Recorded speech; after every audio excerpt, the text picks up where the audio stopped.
listen-only mode.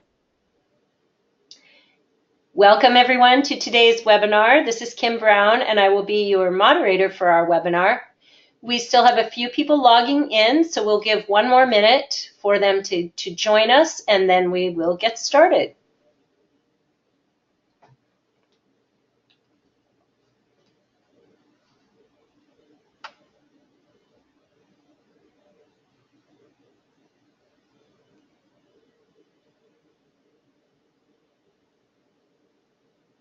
For those of you who are just joining, we will start the webinar in just about 30 seconds here. We do still have a few people logging in.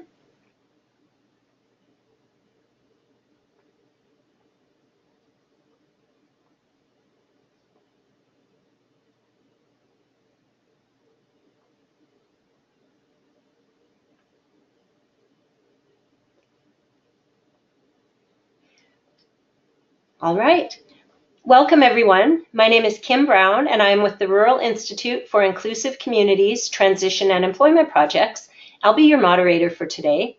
Today's webinar is sponsored by the Montana Deaf-Blind Project and is funded in whole or in part by the U.S. Department of Education, Office of Special Education Programs, or OSEP, and support for the webinar is also provided through a contract with Children's Special Health Services at the Montana Department of Public Health and Human Services. The statements shared in today's presentation do not necessarily reflect the opinion of the sponsoring departments. All of our attendees are currently muted. This cuts down on background noise so that we can all hear the presenters.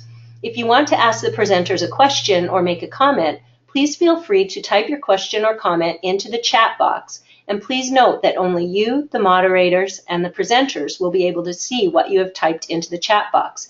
If you do not see the chat or question box on your screen, look at the upper right-hand corner of your screen. There should be an orange box with a white arrow in it. If you click on that, it should open a dashboard, and one of the areas on that dashboard will say questions or chat, and that's where you can type in whatever you would like to ask or whatever comment you'd like to make. For those of you who requested Montana Office of Public Instruction renewal units when you registered, those will be emailed to you after the webinar, and it can take up to a couple of weeks to get those sent out. Please note that you do have to have pre-registered in order to receive the OPI credit, and unfortunately at this time we are unable to issue other kinds of attendance documentation.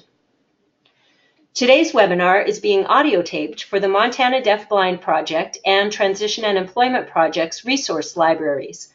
The recording for the webinar, along with the PowerPoint and the handout that it will be shared today, will be posted to the training archives pages, and I will put the URLs or website addresses for those two archive pages in the chat box shortly so that you're able to access those if you're interested.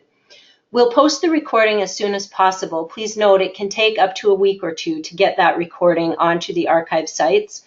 You are already able to access the PowerPoint slides for today's webinar and the handout to which our presenters will be referring right from your webinar screen. Again, if you go to the right upper corner of your webinar screen and you see that orange box with the white arrow in it, if you click on that, the drop-down menu will open, and one of the options on that drop-down menu is handouts. The two handouts for today are a PDF version of the PowerPoint slides and then the handout that our presenters will be describing later on. So again, those you can access right now. We will also post those with the recording on the two archive websites. At the end of today's webinar, a survey will pop up onto your screen. It's a very short one. I think we have 6 questions, and we really hope that you will take time to answer those survey questions. We look at all of the feedback that comes in after the webinars, and we do use that feedback in order to try to continually improve what we offer, and also to look at topics that you feel would be helpful for us to offer in the future. For those of you who are participating in groups, we will send a follow-up email tomorrow that has a link to the survey that you can complete at the end of today's session. So if you're participating as part of a group, if you were the person who registered the group, when you receive that follow-up email tomorrow, it would be great if you would forward that to the other people who participated as part of your group so that everyone has the opportunity to complete that survey. If you're not able to do that, if you could at least gather feedback from the other people in your group and send that in all together. We would really welcome that information. I'd like to go ahead and introduce and thank today's speakers. We are very lucky to have with us Ellen Condon. Ellen is the project director for the Rural Institute's Transition and Employment Projects and also for the Montana Deafblind Project at the University of Montana, where she has worked since 1996 on transition and employment for youth with significant disabilities. Ellen is currently working as a consultant to the National Center on Deafblindness in the area of transition to employment and community life for students with deafblindness and intellectual disabilities, as well as a consultant with Mark Gold and Associates. We also are very lucky to have with us today Teresa Baldry. Teresa is based in Miles City, Montana, and is the project coordinator for the Montana Deafblind and the Children's Special Health Services transition projects. She has worked as an assistive technology consultant for Montech and project coordinator for the Pre-Employment Transition Services Technical Assistance Center at the Rural Institute. Teresa is a parent of 6 children, including a son with a disability. She began her work in the disability field due to her need to understand information and systems that would directly impact her son, who is now a young adult. His need for assistive technology, including systems for communication, created opportunities for Teresa to learn and share. And with that, I will turn it over to Ellen Condon. Thank you, Kim, and good afternoon, everybody. Today is our second of 3 webinars on the Transition to Employment series, and this is geared towards school systems or deafblind project staff, families, voc rehab, anybody working with a young adult who is in the process of transition and you're thinking about employment for them. So our goal of this series is that we'll help you increase your expectations of folks with a significant impact of disability, including deafblindness, increase your expectation of those students going to work in the community for real wages and in an inclusive setting. We also want to increase your awareness and understanding of what customized employment is and how customized employment works as a strategy to access competitive integrated employment or employment in the community for job seekers who don't appear to be employable or who don't seem to be ready to work or competitive enough to work. Those are the folks that customized employment is a process for, and a very effective process in order to access employment. The other thing that we're hoping you're going to get out of the webinar series is that you will have an understanding and familiarity with some tools and strategies to help you get to know a student that you're working with, to determine their interests, their needs, and their ideal conditions of a work experience so that you can really give them that opportunity to try community employment. So what we're hoping is that after today's webinar, you will try gathering information about a student that you're working with the goal of setting up some work experiences for the summer. So if you're working with a young person with a disability and they haven't yet been introduced to vocational rehabilitation, and this is somebody who may need some job coaching support this summer, I'd encourage you to refer them to your local voc rehab office. Also reach out to other community employment programs and providers who are in your state, in your community, and see what they're doing for support this summer, in addition to working with your school. Because what we know is that students who have work experience, especially paid work experience while they're in school, are far more likely to work after they graduate high school. The other thing that we know is that parents' expectations of their child going to work increase when they see their son or daughter in a work experience that's successful. So with our last webinar, we introduced you to customized employment. So a strategy that helps us think about creating employment for somebody who may not be flexible or competitive enough to go out and just apply for a job that's open. Instead, people who have more barriers based on their impact of disability need a more flexible employment strategy. So even in a work experience, their work experience may need to be negotiated and very individualized so that they can participate as much as possible. And so we're going to talk about more strategies, the strategy particularly of discovery today. And then our last webinar will be after the summer when everybody returns to school, September 17th. And so what we're hoping is that you'll learn even more information from the student you're working with over the summer once they have some experience out on the job. So to start with, I want to talk about this process of discovery and what it is. Discovery is a process that answers the question, who is this person? And right now, if we're looking at who this student is, because we want to create a work experience that's really well matched to who they are, we're going to look at who they are and translate that information into what they're going to do for work. But we don't ask the question, what are they going to do for work, or even what they're going to do for a work experience right off. We need to know who the person is first, especially if they need something that's that individualized so they can participate. So discovery is an alternative to traditional assessments that measure how you compare to somebody else, maybe how fast you work, how much you produce. Instead, it's a very non-judgmental process. It's a very positive process, and it looks at what you do, how you do it, with the goal of determining where you are at your best.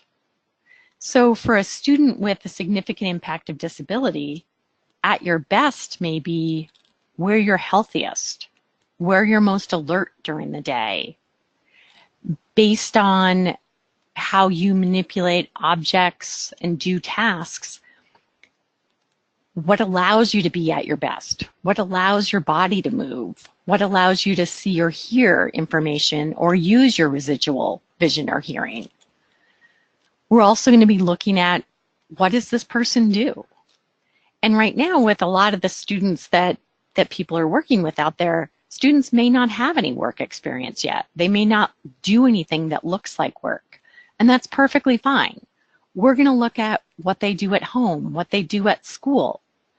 We're also going to look at strategies that help them participate, support strategies, strategies to help somebody see or hear, strategies to help somebody learn a new task. Another piece that's really important is figuring out what motivates somebody to participate, especially if this is a person who's we've never had a conversation with about work and they don't know what work is. And maybe they haven't had any experience with money, so they have no idea why they would go get a paid job. We need to look at what would motivate them to participate in this work experience task. And so we're going to be looking at information across their daily life. Things that don't look work related are going to give us a lot of information that becomes the foundation for what we create for them for a work experience. So discovery, this process of discovery, can be an age-appropriate transition assessment, which are required under IDEA for students who are receiving transition services. So a student with disability who has an IEP has to have an age-appropriate transition assessment that helps define the direction for their post-school outcomes. And for students with a significant impact of disability, it's sometimes hard to figure out what kind of tool do we use to assess this person's interests, their skills, their support needs. Discovery is a great way to do it.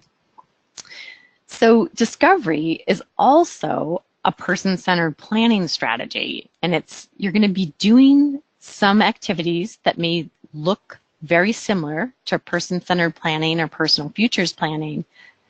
However, The thing that's really different is that in discovery, we're going to relook at everything we think we know about the person. We're going to interview people who know them well. We're going to have conversations with people and people who know them well, and we're going to spend time with them in familiar and unfamiliar environments.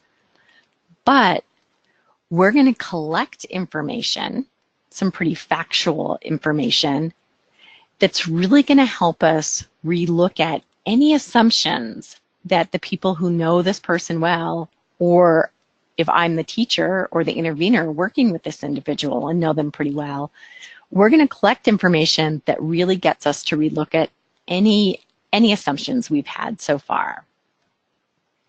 So with discovery, we're going to be looking for what the individual's strengths are, what their support needs are, and what's going to be of interest to them that's going to motivate them to participate in this work experience. So the conditions for success basically are those features or factors that need to be in place for this work experience to be a really good match for the person. In addition to that, there may be features or factors that have to be negotiated. So we have the best match possible of these selected tasks in this particular work experience site, but we may also have to do some negotiation with the employer and or the coworkers to make sure this is the best situation for the young person. We're also going to look at things that they show us that they're interested in. We're going to use that to select different employment settings. And we want to try and broaden our settings. So not everybody's working cleaning, recycling, or in food service. The other piece that we want to learn about the student, even if it's just a work experience that we're looking for, we want to look at what kind of contributions they're going to bring to that employer. Is it a skill? Is it a personality attribute? Is it just this enthusiasm to go try out their first job? So Kelsey's a great example of somebody who we really needed to do discovery to figure out what tasks she could do for a work experience and where she would do them. This is a young woman that when she was 18 and in her last year of high school, nobody had talked to her about going to work. The team had done a lot of functional tasks with her, had done some really nice functional assessments. However, they weren't really thinking about translating that information to work. So part of what we had to say was, okay, what does she do? Because if we started with the question, what is she going to do for a work experience?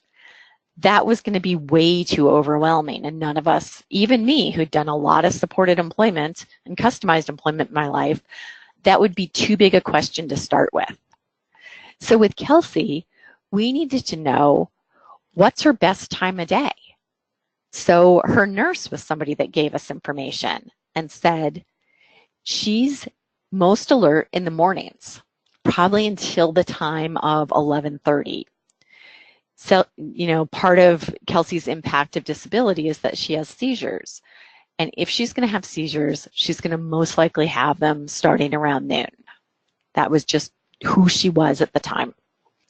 So we were saying, okay, part of who she is at her best is it's going to be in the morning. Also, we needed to know, she's got a physical impact of disability. So if we're thinking about tasks that she can do, we want to think about how would she do a task? Like what parts of her body does she move? What can she do with those body parts that enables her to do a task? So one thing that her team had worked on with her was using a Big Mac to communicate. And so we knew that she could reach out with her left hand and hit the switch. So that switch could share information. That was just something she did as part of her daily life. But also, we could then take that activity and say, oh, if we could come up with any task that involved sharing information with somebody, like giving information, directing somebody to do something, soliciting somebody to come over and pick something up on her tray that she's giving out. We could turn that one motor movement into a task, those 3 tasks. The other thing is that we could say, oh, that Big Mac switch could also operate anything with an on-off switch. So again, we can start listing things with on-off switches that she could operate, and our task list keeps growing. The other thing was that she used the head switch, which in this photo is to the left of her head, and she could make choices from a list of 3 choices. She does have a motorized chair, and what the OT shared with us is that she can drive it using the head array that's behind her head, the headrest of the wheelchair, and she can drive her chair on a straight line. She still was learning how to navigate tight turns. The other thing that people told us, and this was one of those assumptions that we had to test out, one of the teachers said, you know, she's really distractible. And so her solution to that was she should probably be in a setting where nothing else is going on. So in discovery, like I said earlier, we want to test what we think we know about somebody. We're not testing the person, we're testing all of our assumptions by going back and taking another look. And so how we do that is by trying to observe and gather factual information, or draw that out of the person that's just shared this assumption and opinion. And so I said to the teacher, well, tell me what she does. And so she said, well, whenever something's going on, and it's going on like outside of her field of vision, and I'm trying to talk to her, she will be trying to glance over her shoulder to see what else is happening in the classroom. And so I was like, okay, good to know. I'm not sure what it means yet, but in discovery, what you're going to do is you're going to gather a bunch of information, and then you're going to sift through it to figure out what it means in terms of those ideal conditions, potential job tasks, interests, and contributions.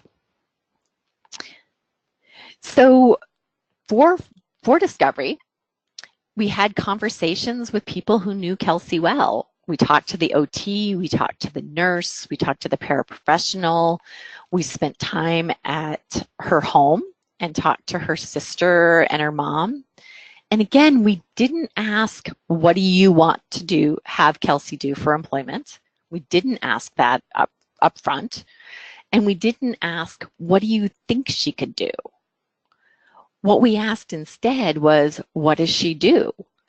And it was really interesting and challenging when we went to Kelsey's house. When we asked the family, what does she do?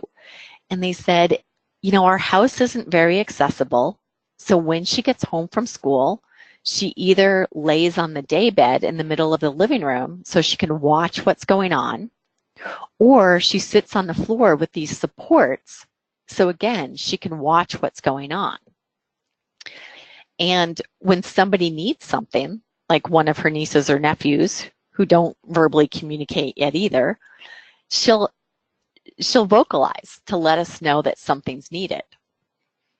And then when I asked, well, what kind of chores does she do, or what kind of responsibilities does she have? Her mom kind of struggled to answer and said, well, we don't really ask her to do anything. So I said, well, tell me about her day. So, and this is another strategy that you might see in person-centered planning or personal futures planning, is a routine map. What does the person do during the day? And we're using the strategy for the same reasons. We want to look at what responsibility the family has in terms of how early could this person go to work? How much time does it take the family to get her ready in the morning? What are some of those tasks they have to do? So I'm trying to understand her support needs. I'm trying to understand strategies the family's figured out to meet those needs. And I'm also still looking for things that make her interested and motivated, and also are there potential tasks? Are there potential skills that when I ask it straight out, nobody knows how to answer the question, but will become apparent as we talk to the family? So the mom said, well, after I get her ready for school, I transfer her into her chair and I open the drapes of that picture window and I position her so she can see out and she can see when the school bus comes. And I said, well, what does she do when she sees the school bus? And she says, oh, she vocalizes to let me know that it's there. So this is a really small piece of something that she does. However, it alerts me to, here's another skill. She notices when something's happening, like when the bus came, or maybe it's a person comes into an environment. She notices that, and then she does something to alert you, to let you know. Or we could also turn that into another task of she notices when somebody comes in and she will use her Big Mac to give them information. So again, I haven't identified where this work experience or where this job is going to take place. That would be jumping to the end of the question. What I want to do is just gather information about things she does, how she does them, and then I'll put the puzzle pieces together to figure out what kind of work experience site will work for her, but it will be all based on who she is. And so these are all informal assessment strategies. And when you look at examples of informal age-appropriate transition assessment strategies, they are interviewing family. They are conducting observations. So again, these are activities. Assessment is not allowed as a PREETS, a pre-employment transition service activity under Voc Rehab, but assessments could be paid for Voc Rehab through case services dollars. So if somebody applies and has an open case with Voc Rehab. But the other big message here is that schools have to do an age-appropriate transition assessment.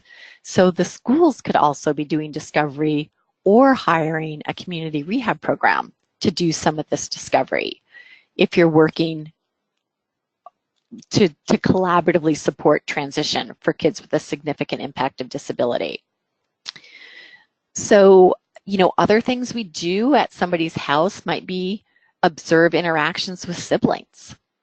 We might talk to siblings and get their perspective about what their sibling with a disability does at home and how they do it or what they're interested in doing. We'll observe things like the person doing chores or an activity they really like or an activity that maybe requires the most supports. Because again, we're looking for what are the ideal conditions, what are the supports they need, what are tasks they can do. And it's not, and most likely what we're going to do with the information we gather from the observations and interviews is translate it into something that's more work specific. But this is all our information about who the person is. We're also going to do some observations at school. And when you're doing discovery, you can spend a lot of time doing discovery, and it's a really fun activity.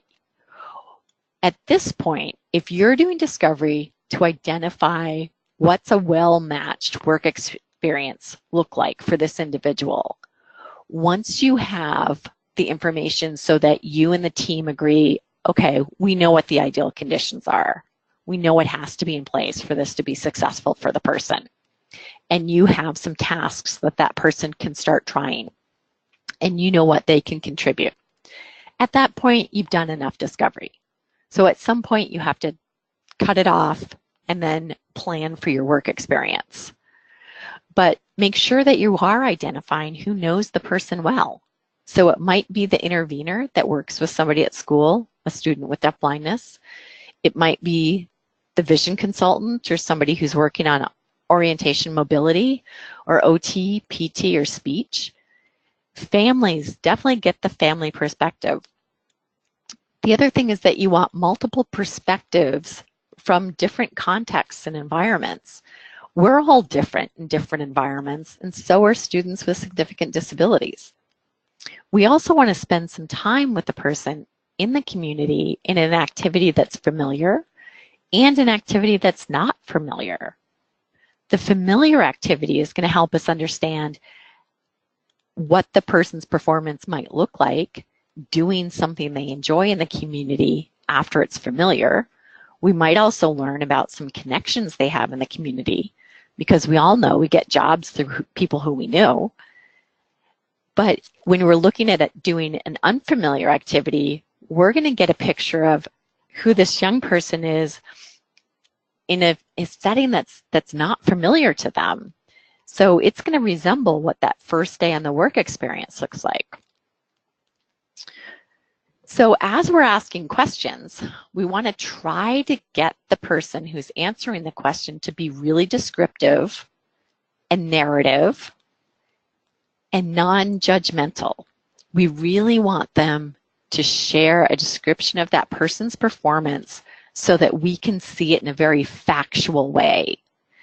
And why we do that is that description allows us to get some clarity around what this person really needs for supports, what they like or don't like. It's giving us all that factual information that we can then re-sift through and determine what supports does this person really require in a work experience? What tasks could they do? And especially for students, young people with a significant impact of disability, there's a lot of assumptions of things they can't do. Part of what we want to do through discovery is really take a new look at that. And when we break things down and look minutely at what they're doing and what they have done, then it helps us see possibilities. And I'm going to give you some examples in a minute. So if somebody says, oh, they're so distractible, they would have to work in a setting all by themselves, you might write that down as you're taking notes. But I'd also ask, well, what did you see that leads you to make that determination? And so then you'll get more factual information. So, and other things to prompt somebody to give you some descriptive information is describe the picture you see in your head. This also helps if you're somebody who has a limited amount of time to do just some discovery. If somebody else has observed this student at a school work experience or at a violin recital in the community, and they can describe it to you very descriptively, then you don't have to go out and do the whole activity with the student. You can gather information this way. Or if you have other people helping you with discovery, send them out with a video camera and have them video short clips so that you know that you will actually watch them. If it's more than 3 minutes, your likelihood of sitting down and watching those videos goes way down. So as you're being descriptive, as you're writing these notes, think about using action verbs. It helps you be very factual and descriptive. Stay in the present tense as you're writing, and think about avoiding adverbs and adjectives. You want to describe the performance so that the reader can then determine, was the person interested? What did their performance look like?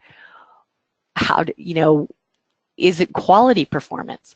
And not because you wrote it judgmentally, but they can pick up that paper and see what you saw. So thinking about, like, if you're saying somebody did something quickly or they rushed through it, instead, how do you write that without being judgmental? Could you actually say they sorted through 4 packets in 20 minutes and found 2 mistakes? Or they sorted packets in 3 minutes and it was a 20-page packet and found 3 mistakes. That's more factual. So this is an example of just spending time doing an observation at somebody's house And so this is a lot of information. And so this would be an example of information that you collect as you're doing your notes. And if you're moving your notes into some sort of document like a profile, and I'm going to give you a link at the end to what a profile looks like if you're using the Mark Golden Associates form. This would be an example of your notes. You wouldn't put all of this into your profile, but this is really descriptive. Scott put his morning schedule and his pair of socks on the bed. And if you're thinking, well, what does that have to do with work? You want to look at the whole activity. It talks about how he gets dressed. It talks about what his support staff did. They placed some of his underwear on the bed. He opened his closet and took out a thermal shirt. He put on the shirt and reached into the closet for the pants, took the pants off the hanger, rehung the hanger up in the closet. So part of this is giving me information about how he sequences the activities of getting dressed, what supports he uses, what supports are provided, the morning schedule. I'm kind of curious to know more about that. Why is that used? How did he learn how to use that schedule? And is that a support strategy that can be used elsewhere, such as at work? Took out his PDA case, walked to his bureau, took the PDA off its charger. So again, I'm thinking, oh, there's some strategies probably the family has figured out how to support him to be independent and get through his morning routine in a timely manner. And so I'm thinking, how would I use that all for work?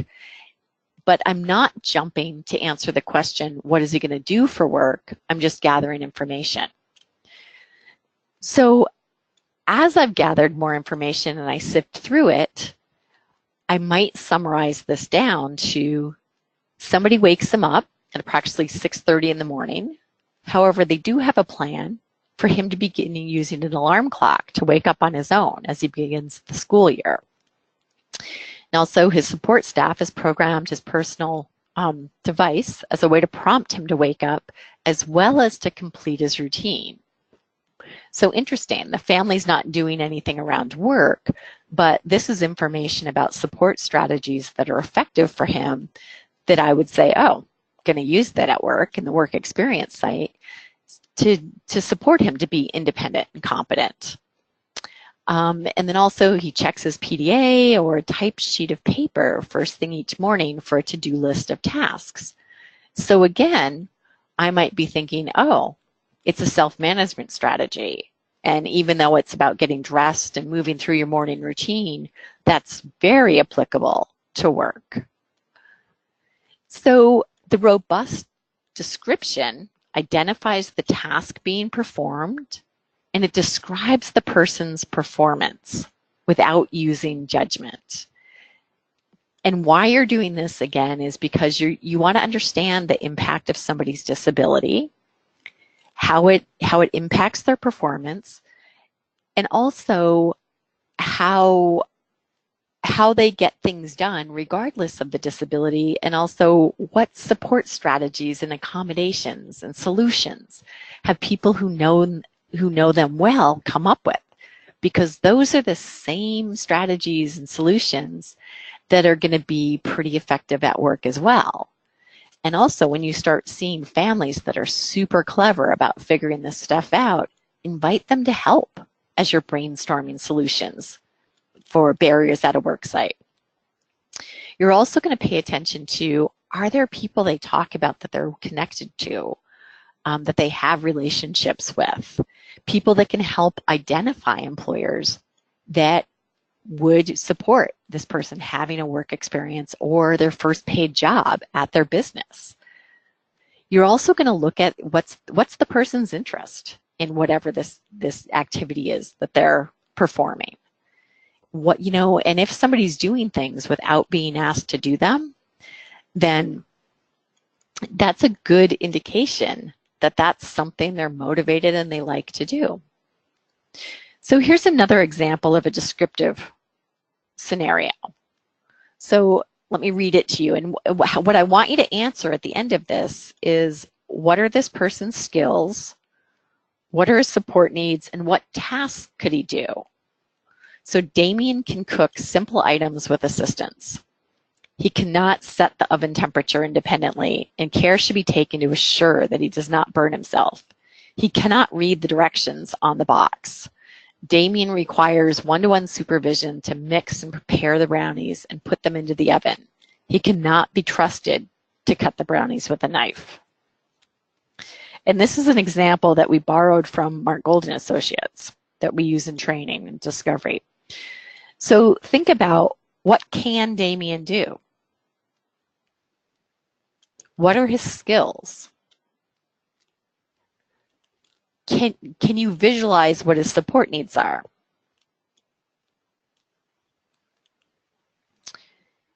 And typically, people have a difficult time thinking about that after reading that summary. So here is the alternative. When you write descriptively, you have a better image of what he's actually doing, not the person's judgment about what he's doing. So it's the same activity, it's just worded differently.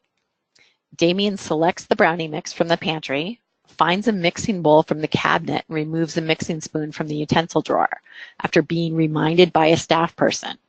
So the after being reminded by a staff person is the support that was provided. As the staff person reads the directions, he opens the box, pours the mix into the bowl, and continues to blend ingredients. When he completes the mixing, he pours the mixture into a glass pan, following a gesture by the staff person. The staff person says, "What's next?" and he points to the oven thermostat. The staff person says, "Which button is for bake?" and Damien pushes the bake button. He then begins to turn the thermostat, and the staff person says, "Stop at 375.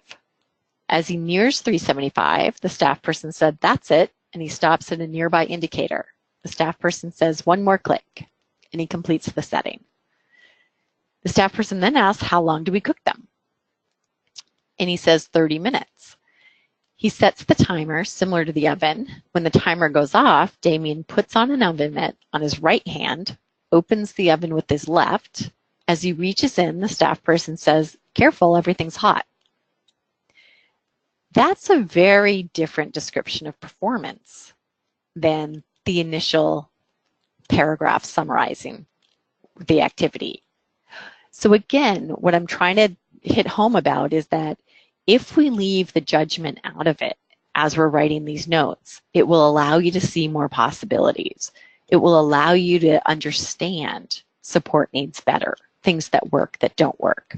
So instead of saying that he can't be trusted near something that's hot, what we see when this person is descriptive is that they just reminded him, "Careful, everything's hot," and he actually reached in, grasped the pan, had already put his oven mitt on his own without being reminded, slid the pan out of the oven, keeping the container level, and when they'd cooled, he removed the serving knife, and the staff person provided hand-over-hand assistance so he could cut the brownies.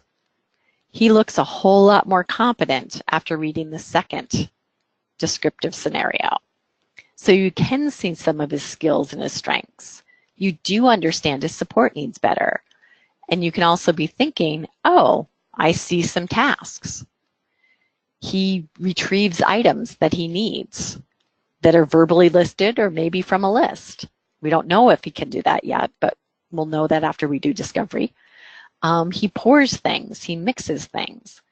Again, that may or may not be part of his job, but if he physically can mix things and pour things that are brownies, I can translate that into other tasks that require similar dexterity. So what do you need to learn in discovery?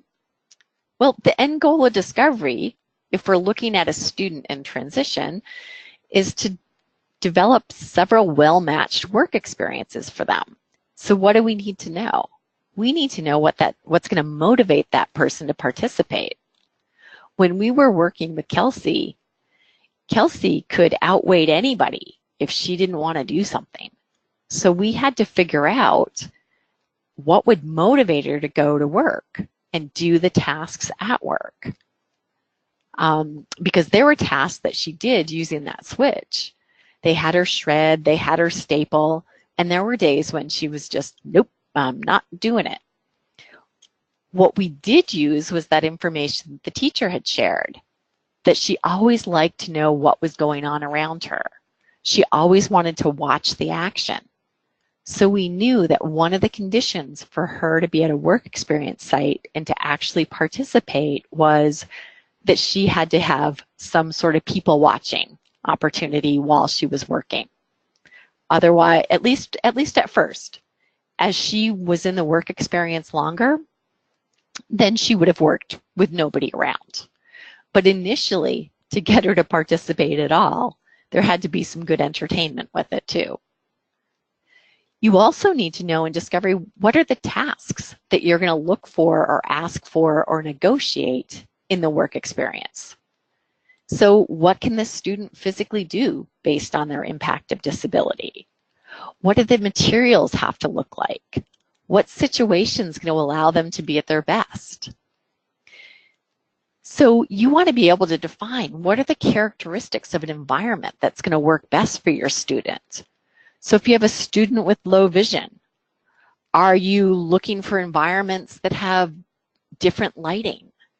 Are you looking for computers with big screens or with programs where you can change the size of the font and the contrast of the screen and the font?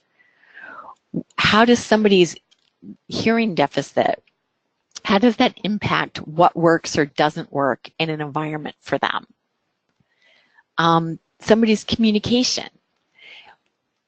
If this is somebody who needs touch cues and they need to be provided by a familiar person, part of what you're going to negotiate is that they're going to have a support person with them to help communicate what's going on in the environment, to act as an intervener in that workplace. Or you may negotiate that, you teach the coworkers how to communicate with this individual before you go in there. All of that you're going to determine during Discovery. Thinking about physical workspaces. Is it accessible? Can the desk be raised or lowered based on how this person needs to access what's on that desk? I worked with a woman once who, when we looked at conditions around physical workspace, ideally she was 2 arms reach from coworkers. She felt really crowded otherwise, and that didn't work for her. So each person's conditions are going to be unique to them, but we need to understand what they are so that we can define what are the features that should be in place for this task, for this environment to be well matched to this person. And then what are those features or factors that we need to negotiate above and beyond them just being available on a work site? So in addition to the environment, we're looking at the tasks. Is this somebody who likes to have familiar tasks and in a familiar order every day? Or is it just enough to have a list of what tasks and what order they're going to be in? Is this somebody who likes to go at a steady pace and they're really meticulous about quality? But maybe this is a person that gets really anxious if there's a huge production quota. All of that information you're going to learn through Discovery, and that's going to become part of the conditions for success for them. Also thinking about what support strategies have you learned that this person needs or work well for them. And, thinking about what strategies you need to put in place before the work experience starts. Is this somebody that needs to know their coworkers understand who their support person is and what they do for them before they get to the setting? Is it somebody who doesn't like new environments and new tasks, and so you're actually giving them information about the work setting and front loading them so they're less anxious about getting there? How do they learn new tasks? What's the best strategy for teaching that? And then what are some of the ongoing supports somebody needs?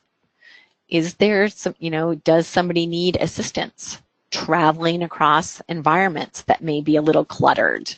And how best do they like that assistance provided? All those things that could be ongoing supports. And then again, you're going to think, are there additional things that need to be negotiated up front for this to be a good match and work for this person?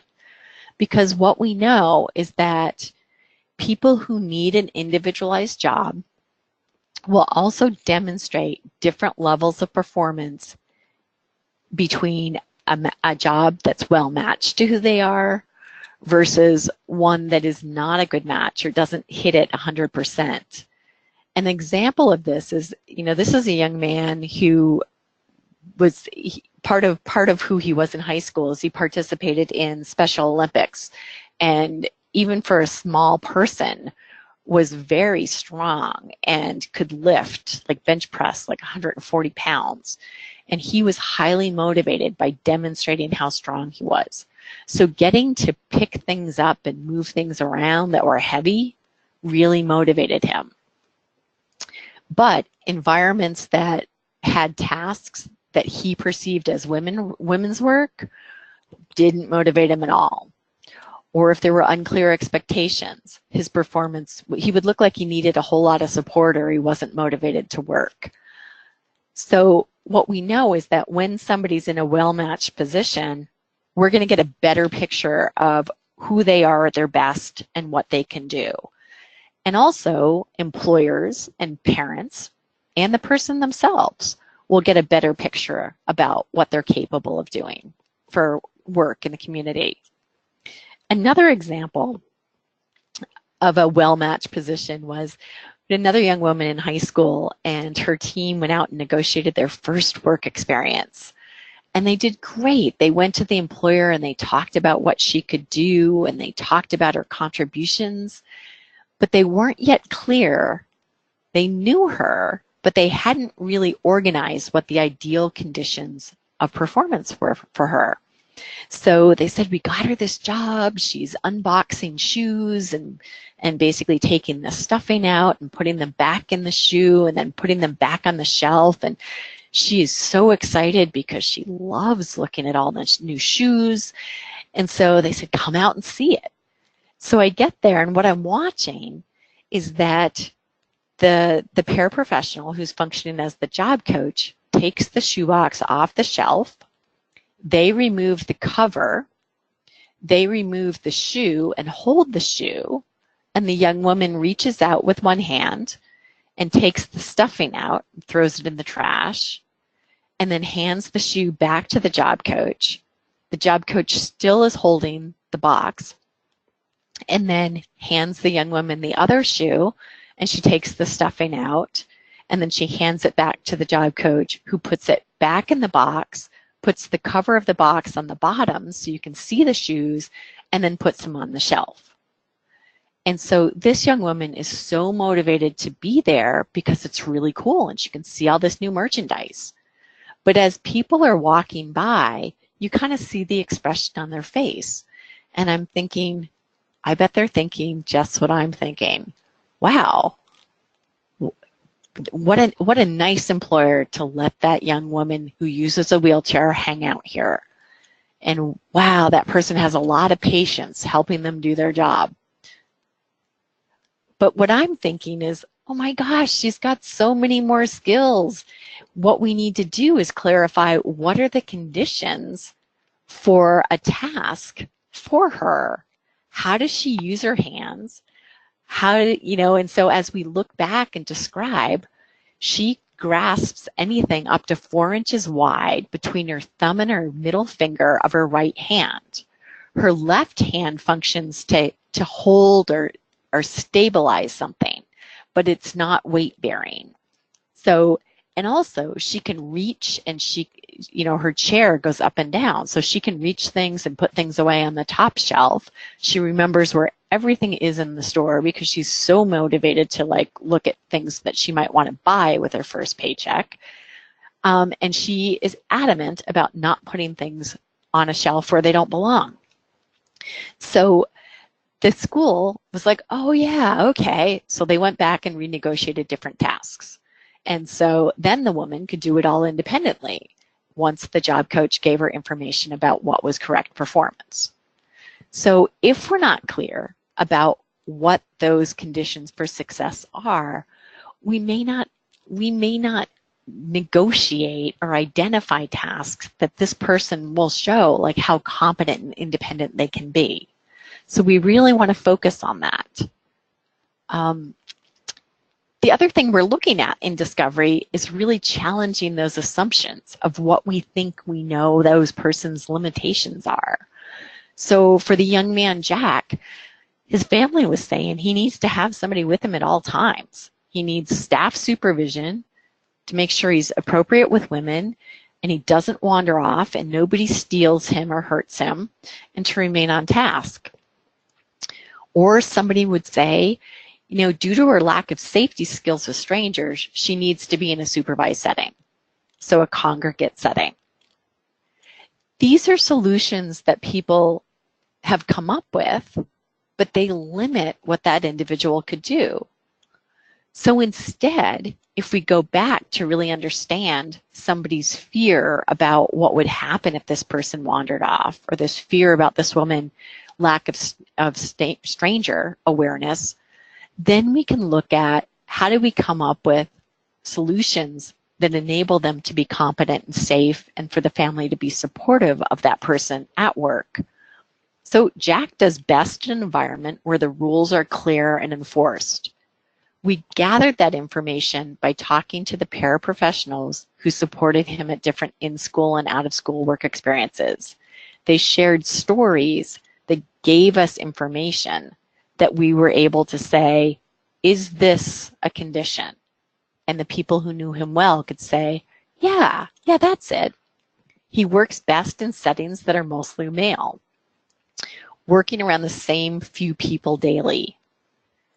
This person does best with succinct instruction up front, a variety of familiar tasks, especially physical tasks.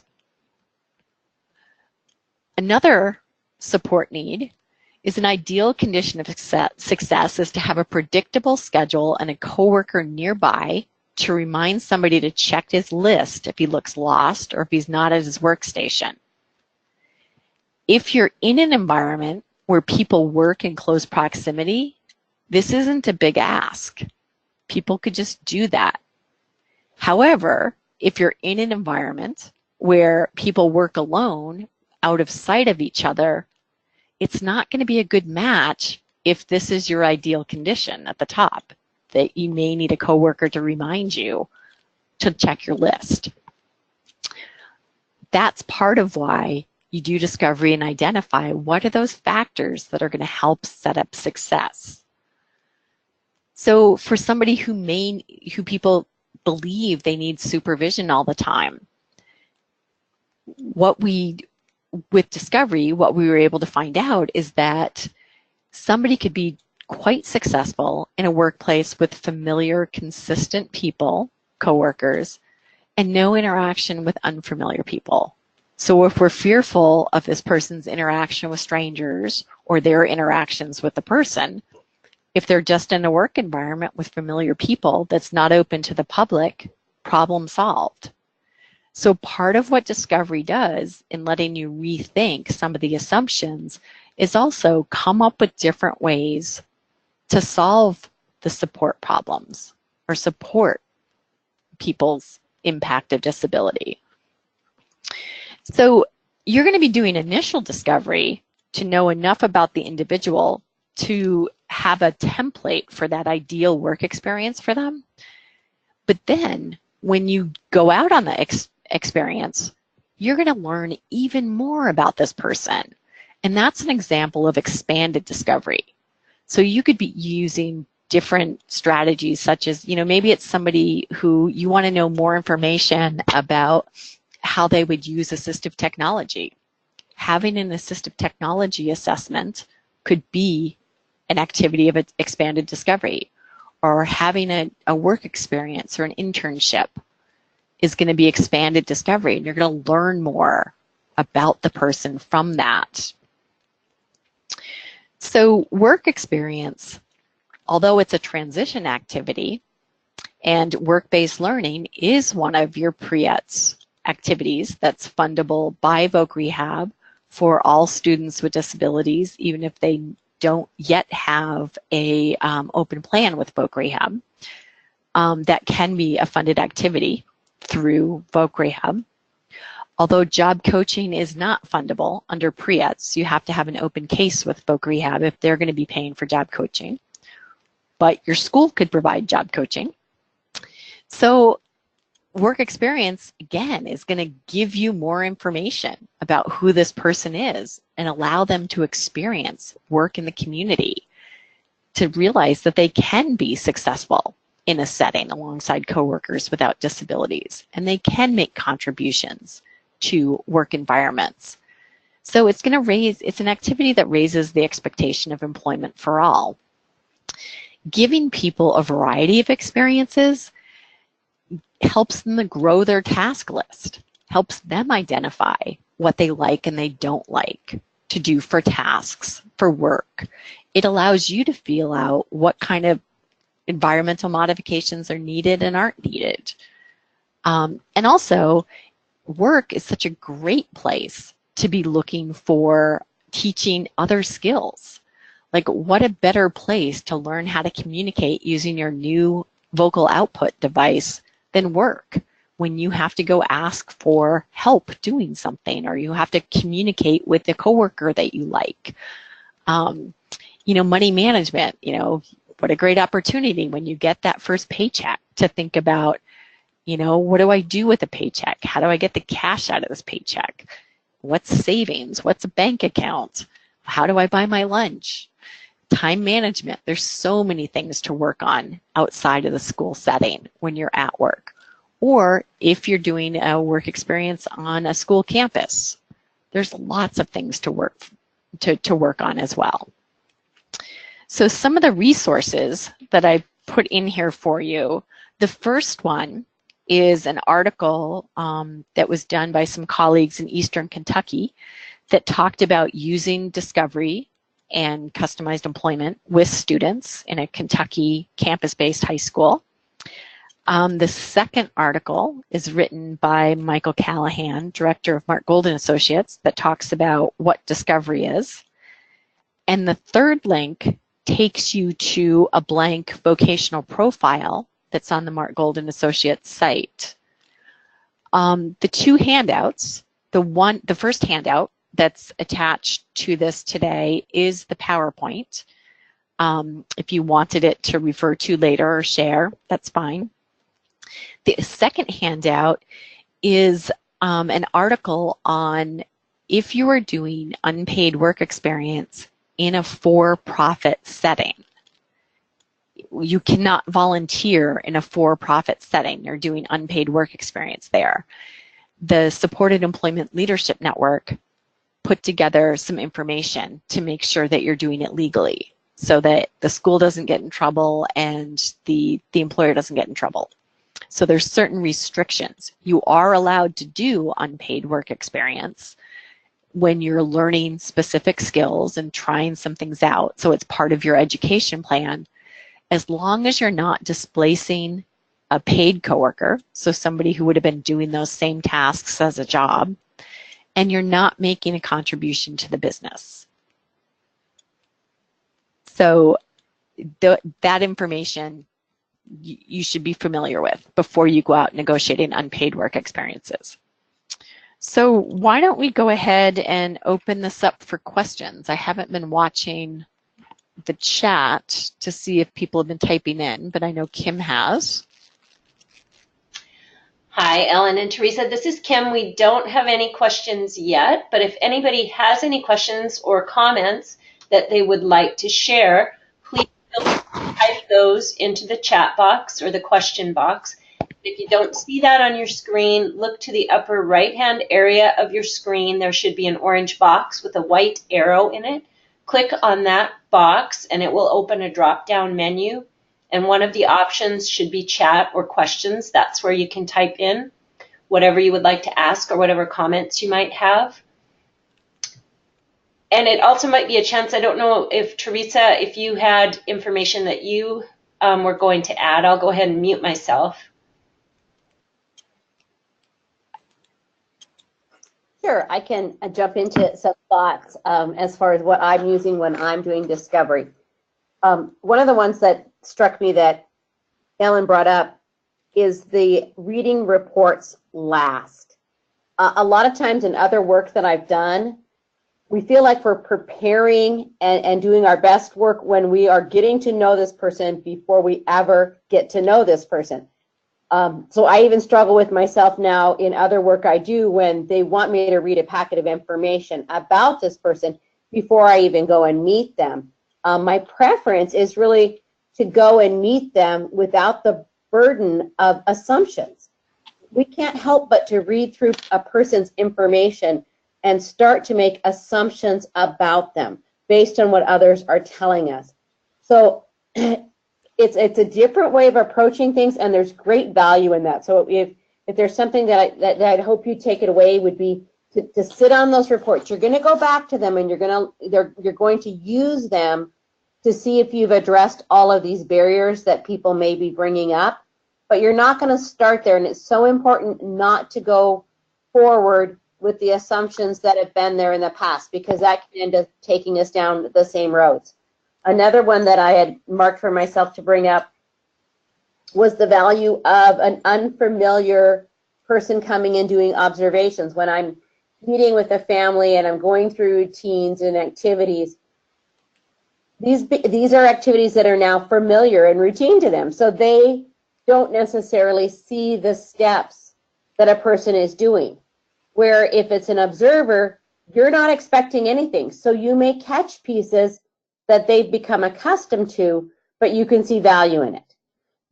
Again, you're trying just to capture that information, not to interpret it, just to capture it, and that's important as well.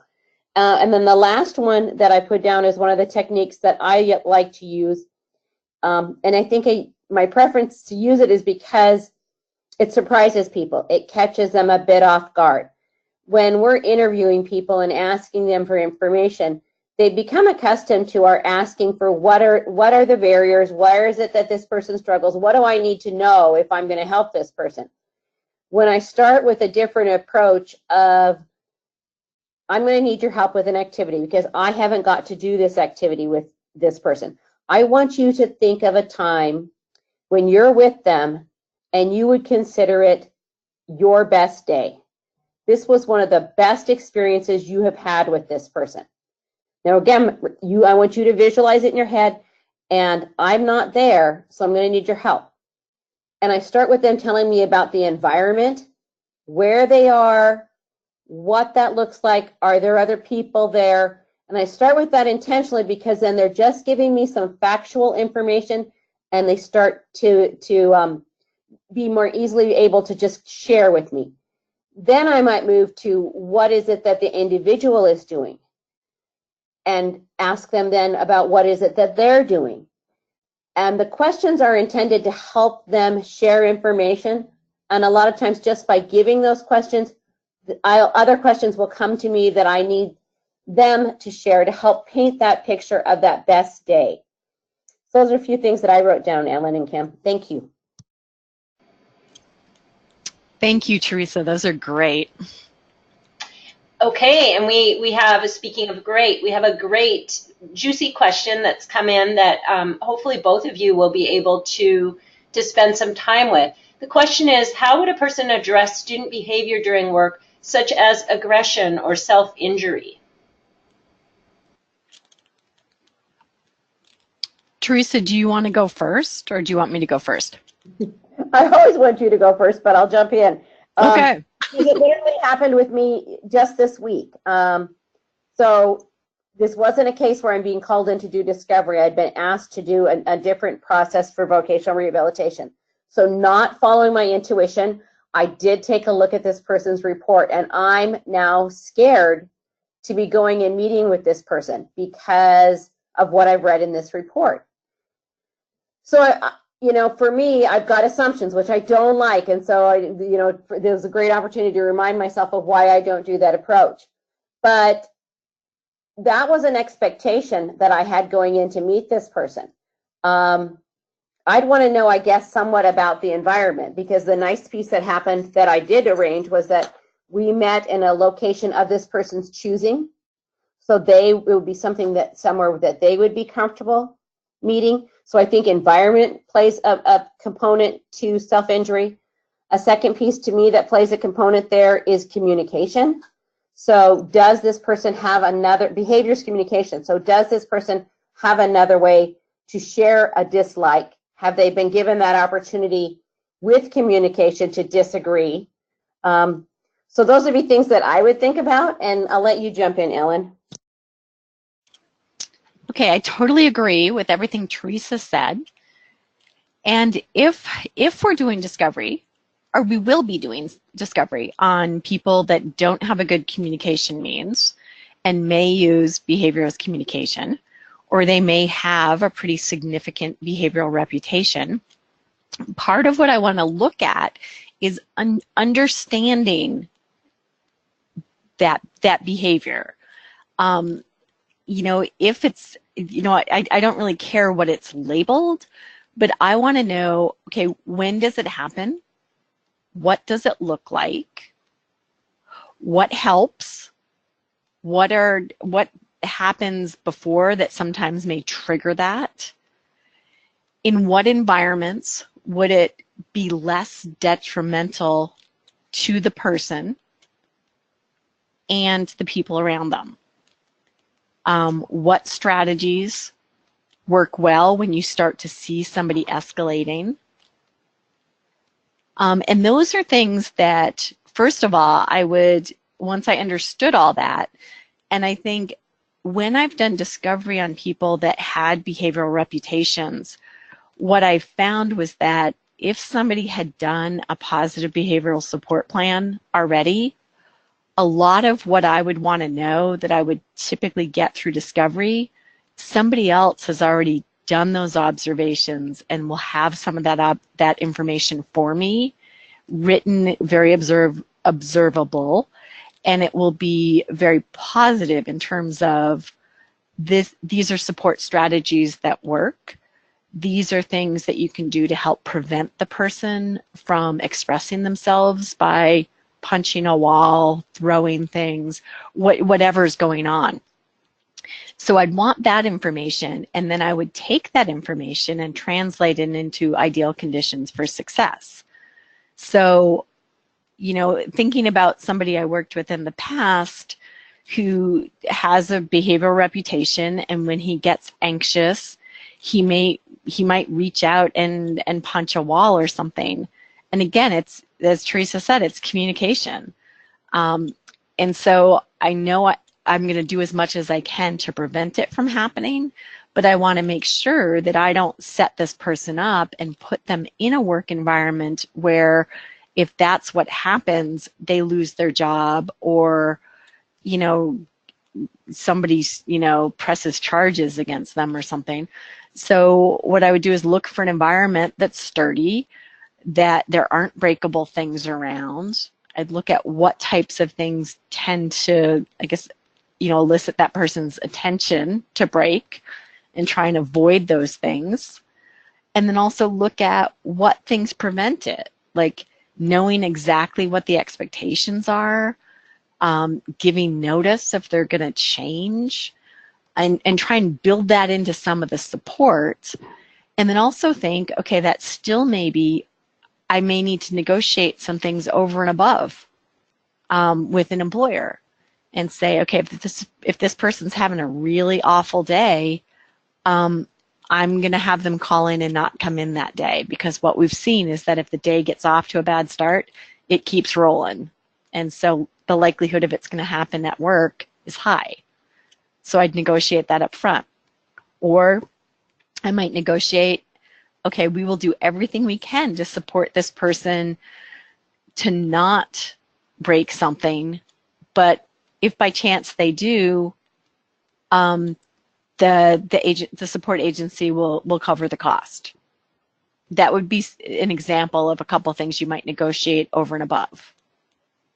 And you probably would have to, in discovery, figure out how are you as the employment agency or the school going to disclose that information that the person and their family are comfortable with how you word it and how you share it.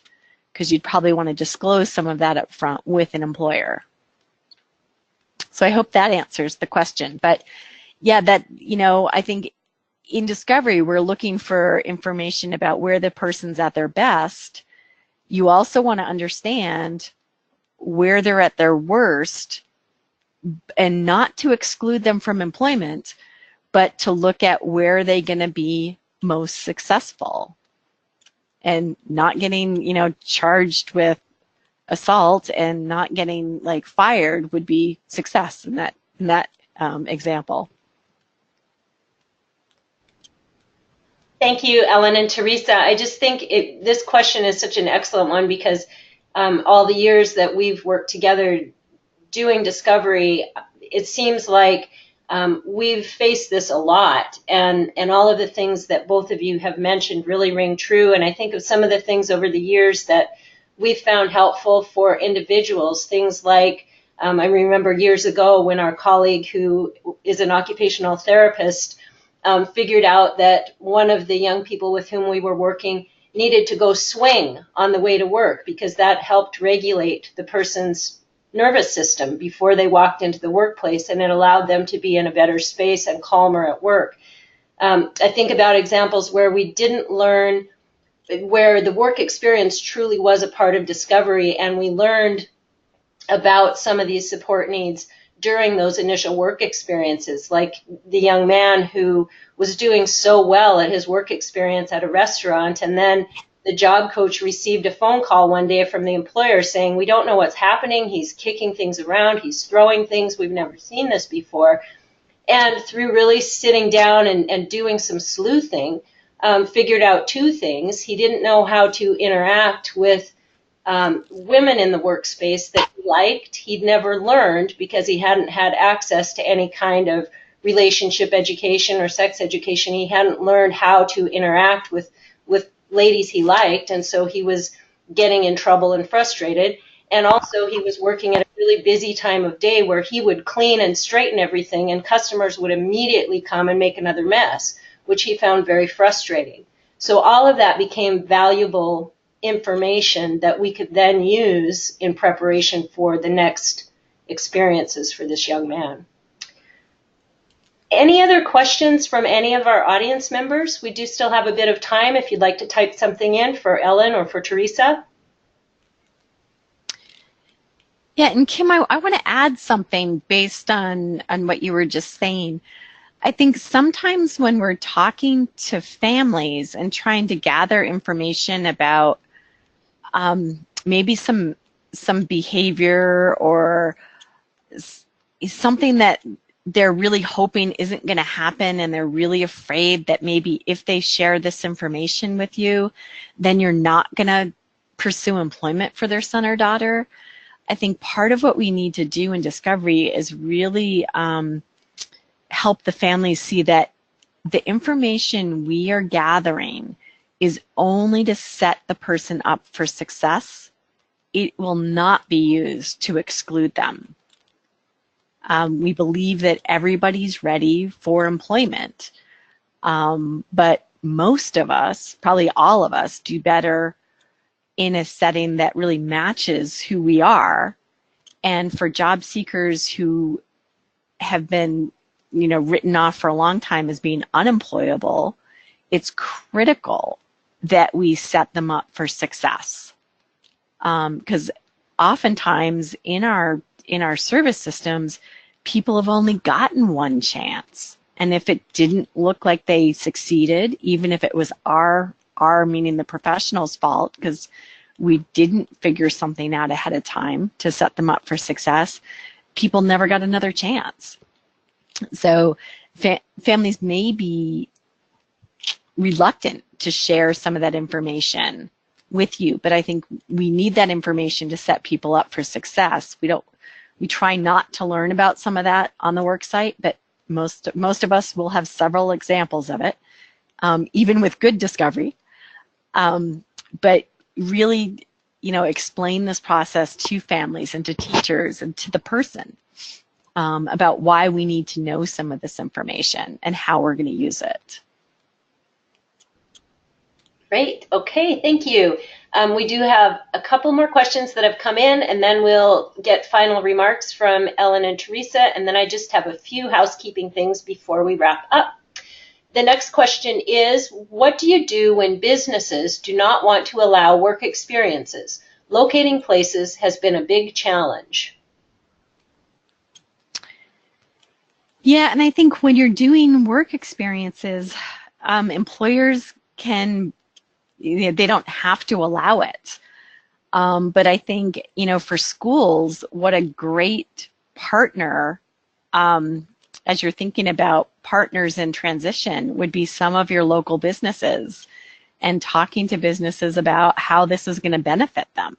Like when you're thinking about small communities and businesses where all the young people graduate from high school and go away, or they aren't thrilled with the soft skills or even the hard skills of the young people who are coming in applying for jobs. Talking to businesses about how work experiences and partnering with a school will actually benefit them as the employer might be helpful. And if you're in a setting where there aren't many businesses or many willing businesses, another option could be creating some self-employment for people so that they're trying out work and business. Teresa, what do you think? I had a couple thoughts. First, when I'm talking to businesses in a community, one of the pieces that we haven't talked about a lot in this conversations was trying to learn what their unmet needs are. What is it that they don't necessarily vision as tasks that are enough of that we could hire somebody to do?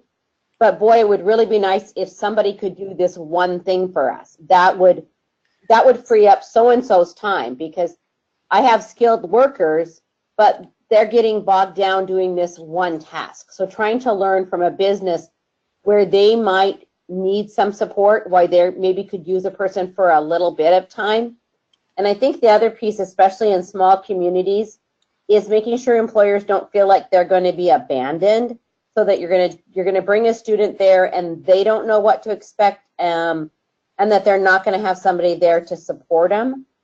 So in a work-based learning experience, is it that, if somebody's going there and are they monitoring that? Are they available if there are challenges? How are we setting that up so the business feels supported in it, as well as the young person who may be trying work for the very first time? So it's making sure that both sides are feeling supported in that experience as well.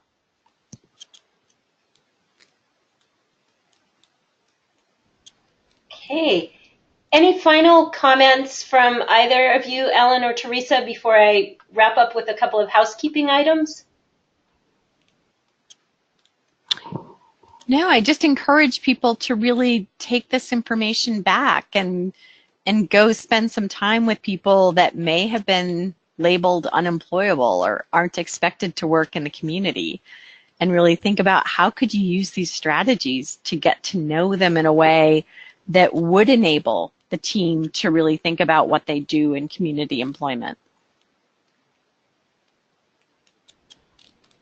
Okay. Could you please advance us to the last slide, Ellen? Yeah, I can. Sorry about that. You, awesome. Okay, just a reminder to everyone that when you log out of today's webinar, a 6-question evaluation or survey will pop up on the screen.